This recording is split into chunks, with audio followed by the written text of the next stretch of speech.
Welcome to my show. I'm happy to have you. Oh, I'm happy to be here. It was about time. It's about time. Yes.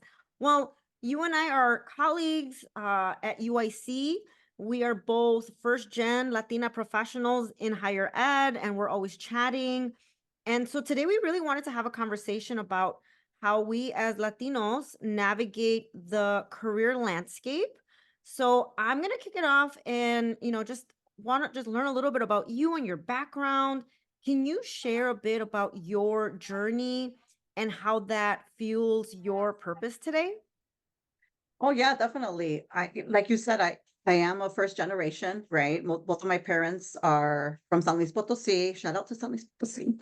Maybe someone's watching us over there. Mexico, right? And so I grew up here, but I also lived in San Luis when I was 9, and then I went to work. I worked for 2 years on and off right after my bachelor's. So I honestly didn't know what I wanted to do in my with my life after high school, and I ended up at UIC. And then I started taking the nice thing about UIC is that you can be undecided as a major. You don't need to have a major until junior year. And so then I'm like, okay, that gives me some time to figure out what I want to do. And then I started taking psychology classes, and I realized that I really enjoyed the different subjects. And so then I'm like, okay, let me keep taking. And I kept taking.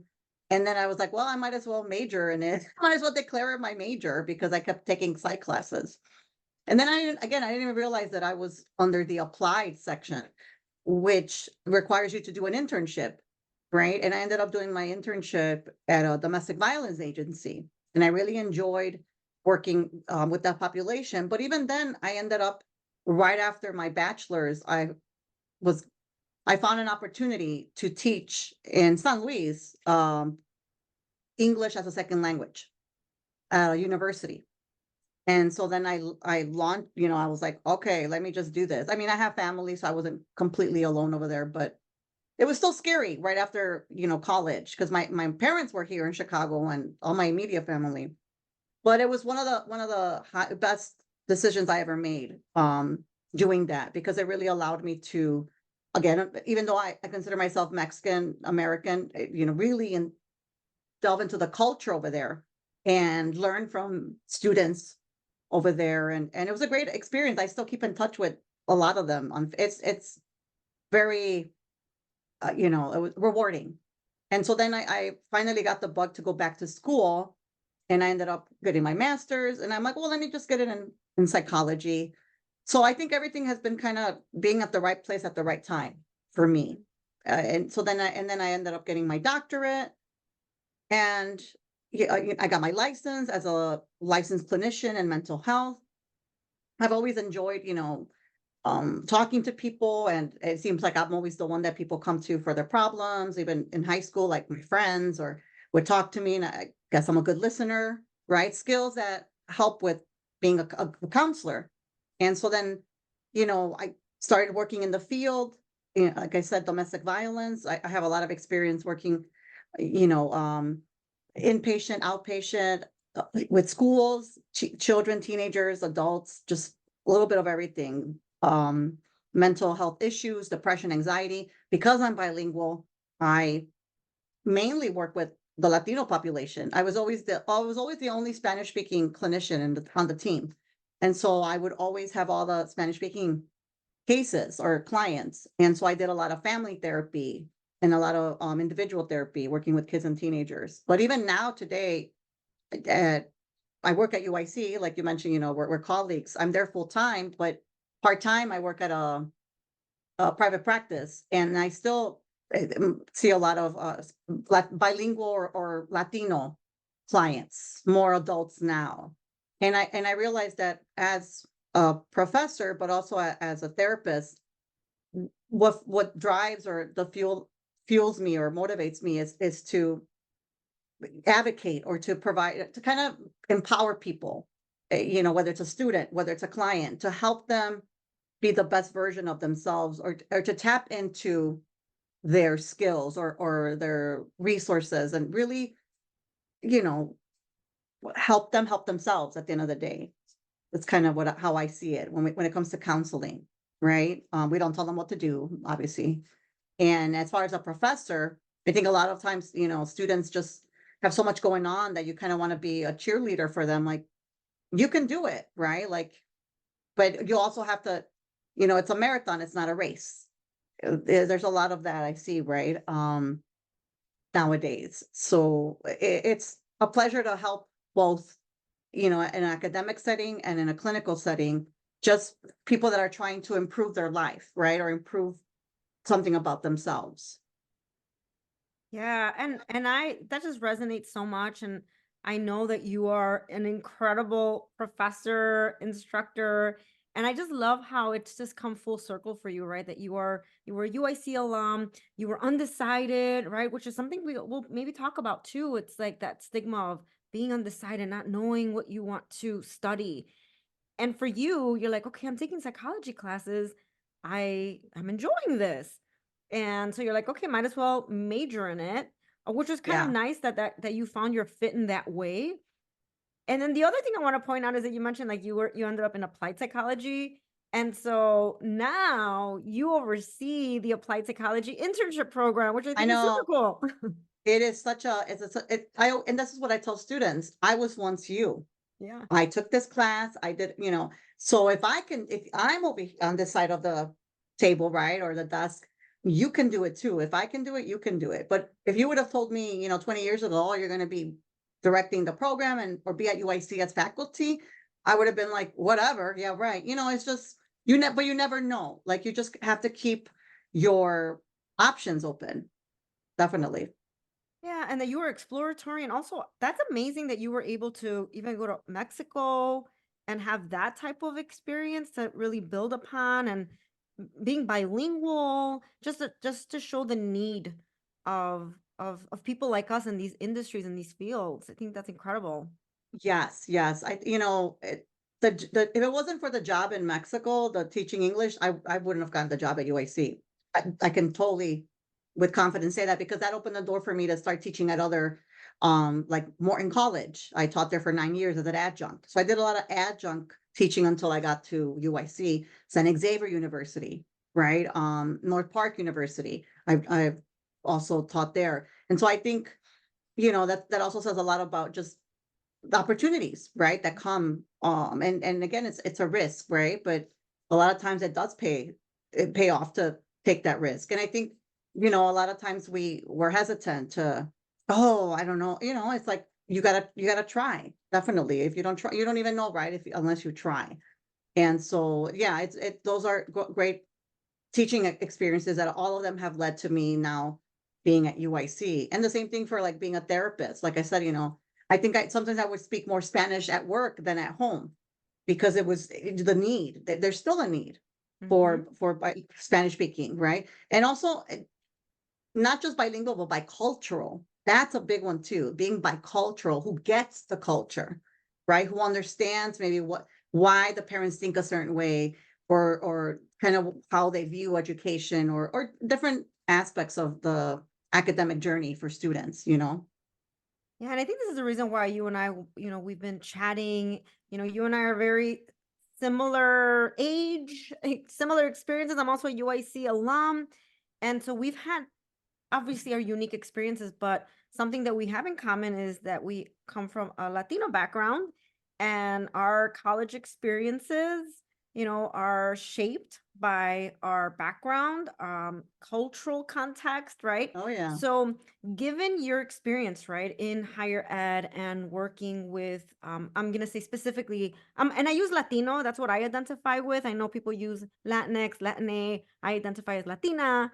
So you can use that interchangeably or whatever you're comfortable with. But what Sure. would you say are some of the common challenges Latino students face when they are navigating career decisions within their cultural context? Oh my goodness, yes. Well, not having the support of the parents, like to fill out FAFSA. That's one that, if parents have no idea and what that is, right? And I think just in general, a lot of our parents, that generation didn't finish school, right? And so a lot of them or don't speak English, don't read it. And so they don't understand what is the college application process. What does that look like? What are the forms that need to be filled out? So I think a lot of times students Latino students are going at it on their own.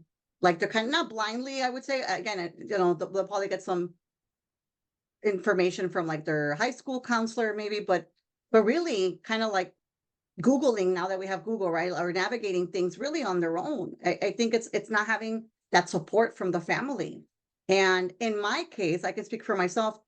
I'm 3 out of 4. So I had a brother and a sister that went through it before me. That went, so by the time I got to college, my brother was so helpful because he already knew. And I always wondered, I'm like, I have to ask my brother, Pablo. I'm like, what? How did he know? Because because he went to National Louis University. And so then I'm like, and recently, just like a month or two, I'm like, did you navigate call? Like, who helped you? Because I know my parents didn't help you. And he said, and again, it just the importance of just one person caring or taking the time to help someone out. He said that he had to go to, was it summer school or night school in high school? At another, he went to Steinmetz and he had to go to night school at Weber, which doesn't exist anymore. But anyway, there was a professor there that I don't know what he saw in my brother. He saw something, and he's like, what are your plans for college? And that he was like, I don't, whatever, I don't know. And that he actually came to the house. That professor came to my parents' house and explained FAFSA, all the information that they needed for that my brother could apply to college. Oh, And I wow. was like, oh my goodness. And then we actually, I don't know how, again, social internet, my husband was able to find him. I'm like, do you remember his name and what year? And because all that stuff. And he actually recently, he passed away, I don't know, a few Oh, years ago, but because he's like, oh my gosh, if he's still alive, I never got to tell him, like, thank you, like, or really like express the gratitude. But I was like, wow. So again, all it takes is one person really just taking the time to, hey, do you know what you're doing? Or hey, has anybody helped you with this application? But and so that's how my brother kind of was able to you know get help and support. But I think those are the challenges that we face, that we don't know where to go or who to talk to, or and I think a lot of times we're not encouraged to. That's another one too. We're not encouraged in the sense of, you know, what do you want to, if we don't know what we want to study, so why are you going to go to school if you don't know what you want to study, right? Or how are you going to pay for that? That's too much money. Or, or finances, right? Or that doesn't make money. You want to major in psychology? What kind of job can you get in psychology? How many years is that of school? You want to be a doctor? That's a lot of years. So, you know what I mean? A lot of times, and it's not because the parents don't care, but I think again, it's ignorance. I'm going to be honest, of just not understanding. Hey, no one has money. No one can afford college, right? I mean, it's a process, right? There's scholarships, there's loans, whatever. But I think a lot of times that also comes into it's a factor of not being supported, even in the career you want to study or where you want to go to school. And in our culture, we don't go away, like we don't dorm. That's a no. But it's like, well, but if they have the opportunity, right? Why not? Right. So those are kind of some of the things that I experienced, but I've also see students at UIC kind of still experience today. yeah, and I think that's why it's so important, for us and the work that we do, right? So, like, I'm in career development and I get to work with a lot of students that are first gen Latino students, and they've expressed some of these things that you've just mentioned. And I think when we think about support, I think also it's just like the lack of information or experience. Like I actually was the first one in my family for my Mm, siblings to go to college. So like I'm just as you were talking, I'm like, yeah, I'm like, how did I figure it out? But I think it was that support, like that one person that said, hey, you should go to this or you should go there. And that just is what really kept me going personally. But a lot of times it is a lot of, debunking certain beliefs or ideas. Like I do get a lot of students saying things like, "Oh, I don't want to major in psychology or sociology because well, how does that doesn't pay anything or what kind of job can I get?" When there's obviously so many career paths, right? These are launching pads into a variety of occupations. So there's more to it. And so they have to just relearn and that's what we're there for to educate. But there's a challenge when, you trust your family and they have your best interest at heart, but um that can be a factor in decision making. So as Definitely, definitely. as a first generation college student yourself, what unique insights can you provide about expectations and challenges faced by first gen Latino students in their career journeys? Yeah, well, I think again, it's one of those where not knowing, or maybe feeling like they need to know what they want to do, Mm, and it's almost like they're not even done with their bachelor's and they're already thinking about masters. And I'm like, one step at a time, like graduate school, which is great, that you want to go to graduate school, but one step at a time, right? You don't want to get too ahead of yourself because you also want to enjoy. I feel like sometimes they're so already thinking future and they're not thinking present, right? And so I think it seems more competitive than when you and I were in undergrad, at UIC. So I think that's kind of, I think Latino students, especially first gen, feel like, I'm competing with Caucasian students that already have like maybe a head start or already are ahead in the race. Kind of, we talk about equity, right? That they maybe already have like a hookup somewhere or just know more, or it's easier for them, right? And so maybe, well, I think a lot of them, that's why they put so much on their plate to really kind of, oh, my resume doesn't have enough, and this or that, or it's this experience. So there's always a lot of anxiety. There's always a mhm. lot of anxiety that they're falling behind or that they're not up to par with their fellow classmates from other races or ethnicities. And so I think that's something that, again, it's a struggle. Yeah, and I think it's so hard, right? Like not to compare yourself to the journey of others. And a lot of what I find a lot of students say are things like, "Oh, everybody else has life figured out. Everybody else knows what they need to be doing and what they want to do, and I'm so behind. I'm lost." And, for me, I'm like, no, a lot of people don't have it figured out. And, you're 20 years old. Like, that's what the college experience is about is self-discovery. And, I work with mid-level professionals that are still figuring that out. It's like it's an ongoing process. And so just kind of Yeah. reminding them or letting them know that that's kind of how we approach even our own career development. So what would Real you quickly, I'm go? Yeah, sorry. go Oh, for well, it. no, you Yeah. can. But No, go another for thing it. too is like I told them too. I'm like, I took like a 4-year gap between my bachelor and my master's, and a lot of them, because a lot of them, it's like back to back. And it's like it's Mhm. okay to take a break. You've been going to school since kindergarten. Like, take a break, take a gap, some whatever, right? Especially if you don't know what you want to do. Because a lot of them, they're in college and it's like, now what? It's like real world. I just got my bachelor's and now what? And so it's like, it's okay to work. So I'm not saying, you got to work in the meantime somewhere, get your feet wet, but it's okay to take time off. Like I took 4 years and then I took maybe 2, 3 years between my master's and my doctorate.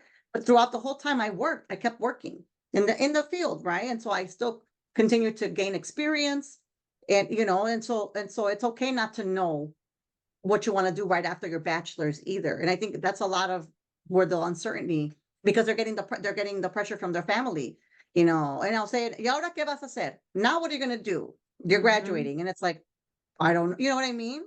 A lot of them don't know, and that's okay though. A lot of times it works itself out. Gosh, you just mentioned so many things that I'm like, oh, I want to address that. First of all, so Karen, when I'm glad that you mentioned the gap year because I feel like a lot of students do struggle with that because they feel like they have to go straight through. Do you feel that those experiences after college help validate or reinforce what you wanted to do in grad school? Yes, yes. And I'm all for going to school. Clearly, I have my doctorate. Yeah. However, it can't just be school. It can't just be school and you have no life experience, you have no work experience. There has to be a balance of both. So I really think, especially if you're not sure what you want to do, there's nothing better than life experience, to go, work and make sure that you do like this field. Maybe you change your mind.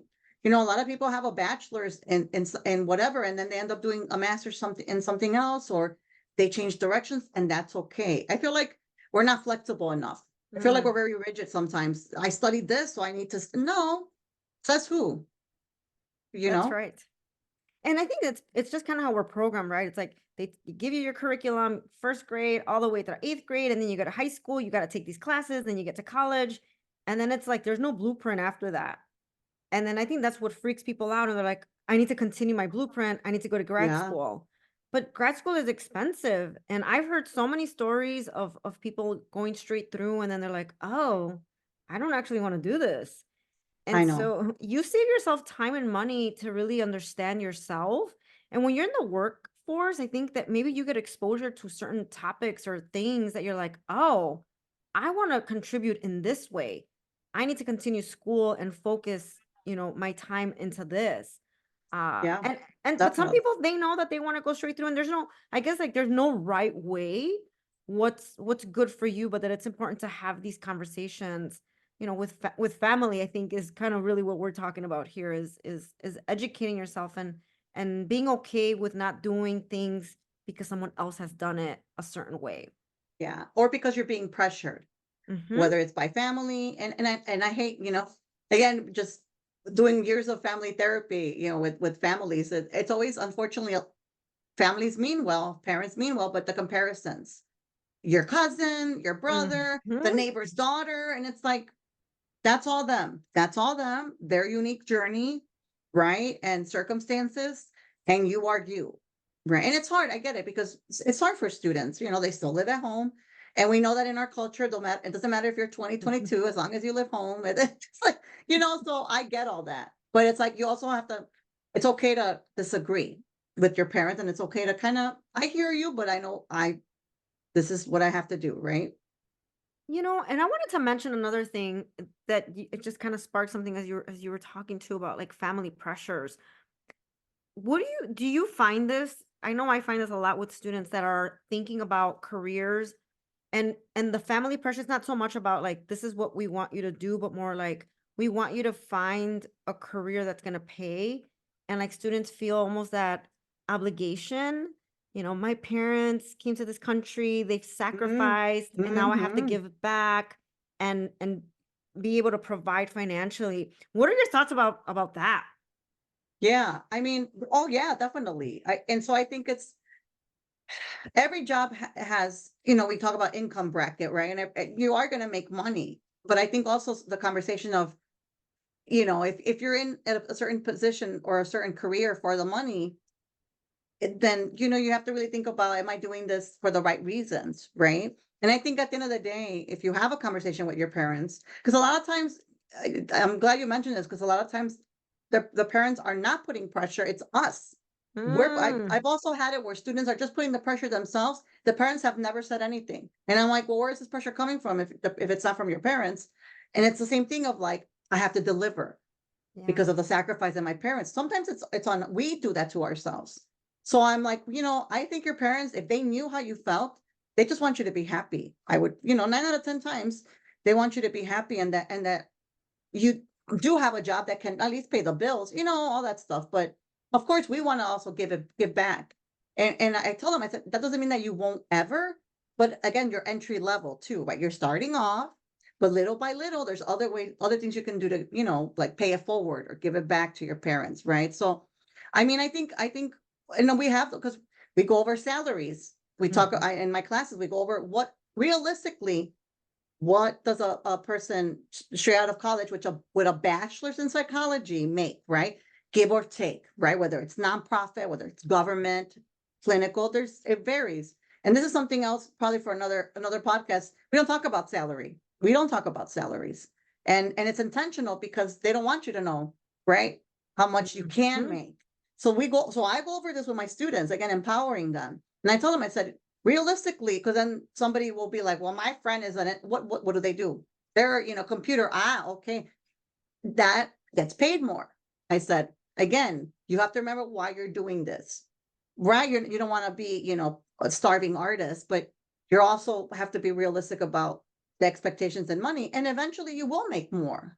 You will. A lot of people think that you don't make money in psychology. Then why is that such a popular field? You do make money. It takes time, and do need a master's at least, depending on what you're doing. But again, unfortunately, a lot of times we want get rich quick, right? And Mhm. that's not how it works. Yeah, and it really depends too on like the industry, right? Like psychology is so broad and vast. Like I know people go into HR and talent acquisition, mental Yes. health, nonprofit government, like you said, consulting, which I've seen people land roles early in their careers with a degree in psychology and consulting. Yeah, that's what I'm So it saying. You just really never know. depends. Yeah. Yeah, definitely, definitely. But knowing also a little bit kind of what your worth is, right? And what you bring to the table, also being bilingual, that does pay more at times, so kind of knowing when you go on interviews, right? Kind of what to expect and also what to ask for and negotiating. We don't, especially women, Mm. we're not good at that. But yeah, Oh yeah. definitely it's one of those things where you can't. I feel like a lot of times we know what we want to do, or it's just we get the chatter from outside, and we The allow that noise. to we allow that to mess with our confidence, with our psyche, and it psychs us out. Yeah. So that kind of brings me to this next part of, our conversation is we talk we you and I, we talk about how, students are experiencing all of these things, right? And there's anxiety, there's stress. Being a college student is hard. And I think sometimes with our families, right? Like I know when I was in college, I'm sure the same with you. It's like you go to college and your parents have no idea like what your day to day is. And it's like you're in college, I work a labor job and it's like you just went and you sat in a classroom. Like you and I have talked about this. What are some of the, challenges, the mental health challenges that students, specifically, minoritized students, like what are some of the things that they're experiencing?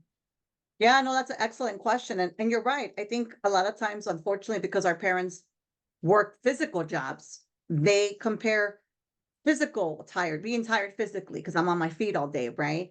And I would get, ¿por qué estás cansada? Like, why are you tired? You just went to school. And I'm like, what do you think that the A's just come flying out of the sky, that I don't have to. I think it's the mental effort, the mental of like studying and writing papers and reading and taking tests. It's a very different type of exhaustion, right? And sometimes even harder because how do you, right? You don't just sit down and rest for that.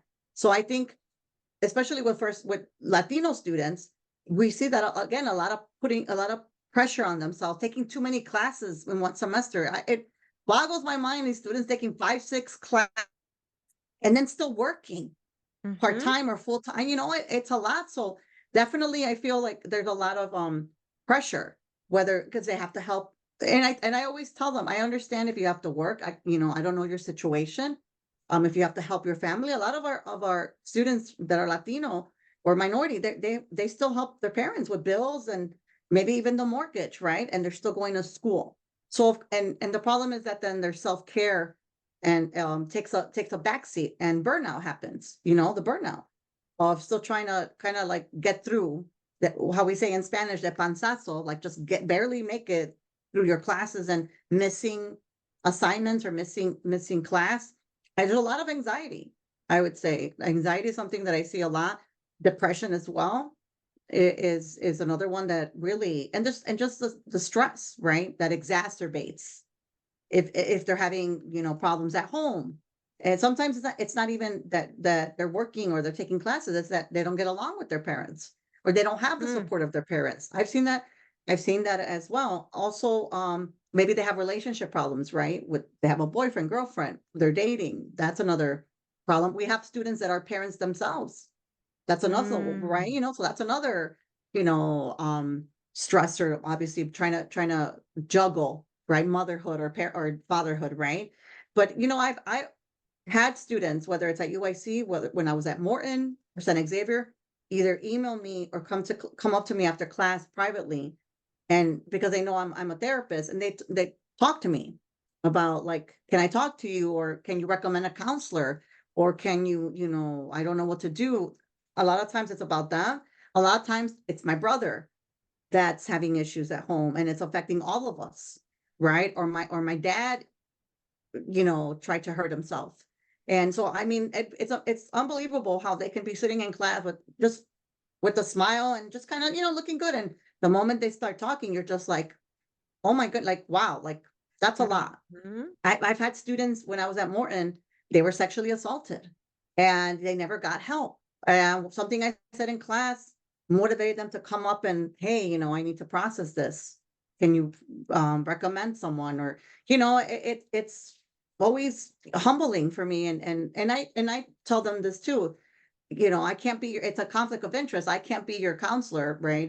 Because you're my student, but I can send you along, the right way, right? Along the path of, who you can see or turn to, or, some support. And I said, and again, you don't have to tell me details if you don't feel comfortable, but if you are struggling, you can always reach out.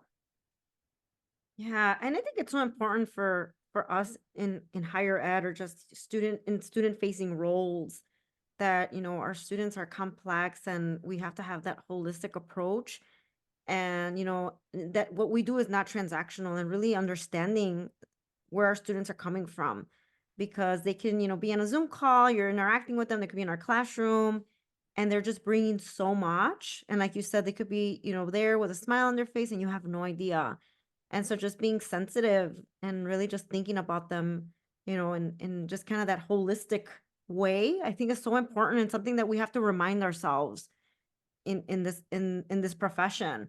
Yeah. So kind of in the vein of mental health, what are some strategies for raising awareness among students about the importance of mental health and seeking support when needed, especially in our culture or, cultural communities where this is a stigma around, mental health? I think that's a excellent question, and it's a continued conversation. It's a continued work in progress, because I still see it where students, their inclination is to go MIA. They disappear, unfortunately, or what they say now, they ghost you, right? They don't respond to emails, they don't come to class, and they may show up towards the end of the semester, oh, kind of trying to still salvage whatever grade they can get. And so it's unfortunate because they do the opposite of what they should do. It's like, and I tell them, and even in the email, I tell them when hey, I haven't seen you in class. If there's something going on, I don't need to know the details, but there are places or resources available that I can provide you, whatever, I can do my best, but I need you to do your part. Right. And so sometimes they do, sometimes they still don't. And I get it, maybe they're not ready, but it is something that, you know, it's something that our culture struggles with still, of having those conversations that kind of it's okay not to be okay. Right. And so it's one of those where I try to talk to whoever, again, in all my classes, telling them like it's okay if you're not, or if someone in your family, again, I don't need to know who, but if you need resources or you need support, it's important. Nobody can read your mind, right? It takes a village. I think another kind of a strength of our culture is that we are the familismo, right? That we are connected, right? It's a double-edged sword.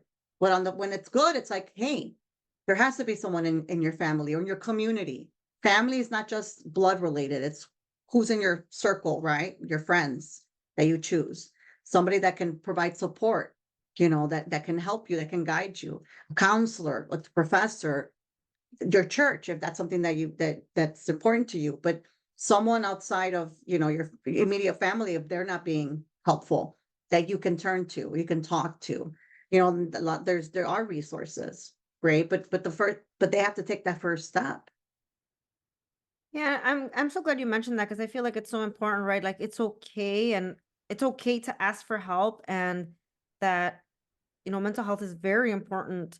And if there are things that you're experiencing, to reach out, and even if it starts with your support system and the communities that you belong to, wherever you feel that affinity is, maybe Yeah. that's a good starting point. But I think that we can all benefit from therapy, talking to people. I think it's so important, and it's something that we should all seek out Yeah. in our professions as professionals, as students. Uh, so what advice do you have for students on building resilience and maintaining mental wellness as they're pursuing their careers or even navigating their college experience? Yeah, definitely. That they can't do it alone, and it's okay. Like they don't have to do it alone. I mean, there's a lot to be said for just eating well, sleeping, making sure, you know, how we say in Spanish, no te malpases, like don't, you know, stay up all night every night, right? We have to take care of ourselves. To really tap into our resilience, we need to also do our part in eating well, sleeping well, exercising, not putting so much on your plate. You just because you have a day off doesn't mean you have to, you know, fill it up with something. But I also think it goes back to our culture, and this is something that I've seen a lot with clients lately that are Latino or Latinas, this concept of rest. We don't know how to rest. I think in our culture, it's frowned upon because it's equated to laziness. And so I think a lot of our students, Latino students, kind of grow up with that. I can't rest, that I need to be always doing something, that I need to be, you know, like whether it's school, whether it's work, clean the house, whatever. And so I think that also, unfortunately, takes a toll because you're not allowed to really relax or rest. Because we never saw our parents. I mean, I can speak because again, they come here to work. And so, what do you mean we're going to rest? What do you think? Well, I'm going to take a nap. What? None of that. And whenever my dad was at home from work, you know, it would be like, no, no, órale, ven, ayúdame, come help me. And it's like, so I think some of that also we need to have conversations of like, it's okay to rest. And what I tell clients is, how did that work out for your parents? Not resting, not taking care of themselves. How did that work out?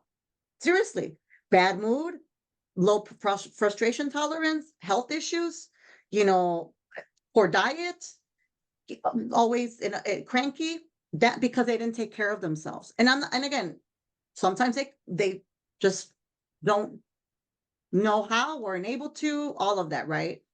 But I tell clients and students, you have the opportunity, you kind of owe it to them because they busted their butt from coming here and not knowing how to take care of themselves.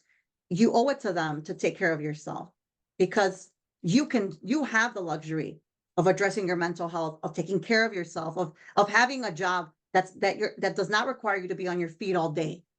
The goal is to work smart, not hard. And I kind of put you owe it to them to work smart, not hard, but also take care of yourself so that they literally sacrifice their mental health and their physical health in a lot of ways for us to have our mental health and our physical health. That's how I see it. Ah, that is so impactful, and it really resonates with me because again, I was like thinking, I'm like, yeah, I'm like, we didn't see our parents rest, like go, go, go, go, go, and that's just kind of what's been ingrained in us, and that those are the behaviors we learn, and it's like you sacrifice, you go to work, you're making money, and it's not, it's like, hey, it's part of it, it's part of being an adult, right? And so in my career world, it's empowering people to be able to find organizations or roles where they can flourish and thrive, but also be in environments that support that self-care. So that's so important, right? And like, what do you value? And so like for us, like we have like the wonderful vacation days. And I'm gonna be honest, it was really difficult for me early in my career to take time off because I thought that it would be viewed as I'm slacking. And I was always proud, like, oh, I never take any vacation days. I never use a sick day. And so then someone's like, well, that's dumb. Like, that's part of your benefits. Like, you're not taking advantage of that. And I You feel earned like it. You paid for it. exactly, it's part of the perks too, and I think for me, what was that pivotal moment was I finally decided, I don't even know when in my career that I'm like, I took 2 weeks off, and to me, that was like forever. I'm like, I've never taken this time off since I was a college student, like in the summer, that was the last time. But I came back to work feeling re-energized. I had ideas, and I'm like, okay, Liz, your mental health, your well-being, it impacts the people that you're serving, the work that you're doing, just even the motivation. And I think that has been kind of like my center. I'm like, okay, when I'm feeling a little bit, when I'm getting to that point, I'm like, nope, you got to take a day off. It's okay to, take care of yourself and not feel guilty, but it's taken a long time. Yeah. But that's a good point because how many times we see in a lot of different professions where people are you're like, they need a break, like they're burned out because it leads to burnout and you're not doing your job with passion anymore or with that drive or con gusto, like with really wanting to do it, right? So it's essential. And I mean, I know research shows that so much, so many days are lost because people don't take their time off. They don't, that not everything rolls over. And so, which is so silly because you've earned it. You've earned it. And I think that's also part of changing the conversation that you don't have to be sick to take a day off. Like it's PTO. Sometimes you need those mental and at least at like Chicago public schools are doing better at giving students, I think 5 mental health days, and those are like sick time, right? And so it's about time, right? But there's more to be done. Well, there's definitely more that could be done. But I think again, especially with Latinos, we're not used to that. It's like, again, there's still that, oh, estoy loco, or I'm not crazy. But I tell students counseling is so much more than just depression and anxiety, right? You can stress management, managing conflict that's going on or stressors, or if I want to improve my self-esteem, or I'm having a lot of issues with my parents or with my significant other. There's so many things that sometimes we need someone to just that's non-judgmental, objective, can give you that. Because a lot of times in our culture, why am I going to pay someone to tell me? I'm like, because it's supportive. You're not being judgmental. You're not being criticized. Tell me someone that in your family won't do that. That's I right. mean, so that's the thing. That's the difference. Yeah. Well, I want to say, first of all, in your role as a professor, your students are very lucky to have you as an Oh, advocate thank and you. as an instructor, just like even being a role model. And so outside of your professorship, you also work as a mental health therapist for in motion counseling and consulting. Can you talk a little bit about what you do and a little bit of the organization? Yeah, yeah, definitely. So it's Latina, owned. And most of us are first generation Latinas. We do have an African American also, Tasha, which you know as well, is part of our team. And so we've been around 5 years, right? And with virtual, we're fully virtual. So again, very flexible for people that again, like, oh, I don't have time. Well, I mean, at this point, it's you can, we see clients that are in their car, right? With their phone or their tablet.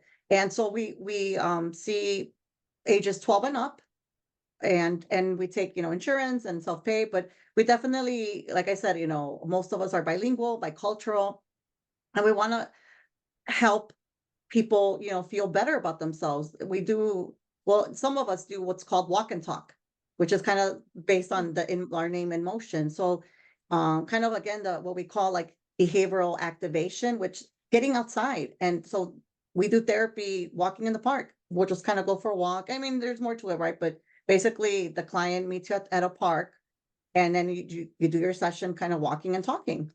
And so it's a great benefit, obviously, when the weather's, cooperating, but to really kind of engage people to be outdoors, but also, nature is, I sometimes think, is one of the best free therapies, right? Just being outside, Mhm. in nature. So there's I mean, how many? We just hired 2 more. We're growing. We're busy again. It's a busy time. There's 8 of us or 9 of us, I believe, 9 clinicians, that we see clients, different times of the day, weekends, and it's always a great privilege, to serve, especially the Latino population, and helping them. So if someone's interested in learning more, I can just provide the website, and then Yeah. what would be what's the process to connect with you? So that we have a contact page there, and you just fill it out, and you kind of put what you're looking for, or who's the therapy for, if you have insurance. And we do have our like bios, right? If you're looking for a specific clinician, after looking at their bios, you can put their name, or I'm open to whoever. And then we get back to you within 24 hours. And then we set up what's called like a meet and greet. So again, counseling, I say it's kind of like dating. It has to be the right fit, right? Yes. So we'll do like a 10-15 minute free phone consultation, and kind of see, what your goals are, what you're looking for. It's a great opportunity for them to also ask us questions about our style and our, whatever they want to ask. And oftentimes they'll decide that they want to work with, and let's, for example, work with me. So then, we kind of get the ball rolling as far as the next step, right? But right now we just hired 2 new clinicians, so we have plenty of openings. One is bilingual, Spanish English, and the other one's actually bilingual Italian English. She's Oh, from Italy. So cool. another cultural, yeah, it's always it's great to kind of have that variety actually in counselors. And I love that it's like that you get to do that meet and greet and also get a sense of the background so that way you know who might be a good fit. I think that's so important that it's okay to find, who you're gonna connect with because you're gonna be disclosing things and you want to be comfortable in that process. Especially like if this is your first time. I think it's good to be aware of that. It's funny you say that because I think a lot of times people are too polite sometimes, and it's Mm, okay. We're not My feelings are not hurt. I told like you said, you're gonna be talking about personal things. It needs to be comfortable, it needs to be a good fit. And a lot of times, they just kind of don't call you back, and that's okay. I mean, that's fine too, but it's okay to say, I'm still kind of, I have another meet and greet with someone. That's completely okay. And I think, unfortunately, a lot of times people kind of give up if they have a bad experience or maybe not a pleasant experience or it wasn't a good fit and they kind of don't want to do it again. And I get it, right? But it's one of those where it's just like you get a new doctor, right? For your physical, or a new dentist. It's the same thing here, right? I always say it was just not the right fit, right? Because there's different styles of therapy, there's different styles of doing counseling. And so it's really, that's why it's important to kind of ask, like, well, how do you view counseling, or how, if I work with you, what would sessions look like, things like that, right? So, but it happens, where people kind of get discouraged, but they shouldn't. no, but it's so important, right? Like even that self advocacy, like you said, like sometimes we're polite and we're like, oh, we don't want to offend or take it personal. But even like in the career coaching world, this is why we do free consultations or discovery calls because we want to make sure that it's going to be a good fit for both of us. So, and it's okay to be selective. I think that's so You should be. important. I Yeah, think exactly, because you're gonna invest, your time, your effort. I mean, it's, your money, and it should be. Otherwise, then you're not gonna get the experience that you should get, that's or right. yet, or that you deserve or are looking for. That's right. All right. So I appreciate you so much. Thank you so much. I love having this conversation. I know you and I have chatted about these topics and we're like, let's put it out there. I'm sure that this might resonate or just, the students or parents or even higher ed professionals. I think it's Sure. it's good to have these types of conversations. This is why I've been at UIC for 16 years. I just love the colleagues that I get to interact with, and you and I just recently met, so I'm so glad that you are in my I circle. know. I know. It feels like I've known you forever, and I know. it's one of those where again, a fit, right? You click. Yes. And that's something that you can't really force. It just happens. But yeah, I think we have a lot of common, things in common. And we just You're one of my allies. eh, likewise. No, I agree. And you help me out, with interns, and again, it's one of those, again, it takes a village. It's a community. We have to work together as a team. That's right. All right. So people are gonna want to connect with you. Where can people find you? Well, I mean, if you Google my name, the UIC profile comes up, right? So they're more than welcome to email me. I mean, I check my UIC email address like all the time. So, or also through InMotion. If you go on their website, my profile's there too. So that's another way to reach out. But definitely, yeah, I would say either one. But UIC, I'm always checking the email. I'd be more than happy to, you know, answer more questions if somebody has questions about whether it's career with Latinos, or the counseling world. Thank you so much for sharing that. And thank you for being an amazing guest on my show. And of course, you and I will continue these conversations. Yes, no, thank you for providing this platform, and for having me here. I mean, whatever we can do to, again, continue the conversation. You're doing your part too.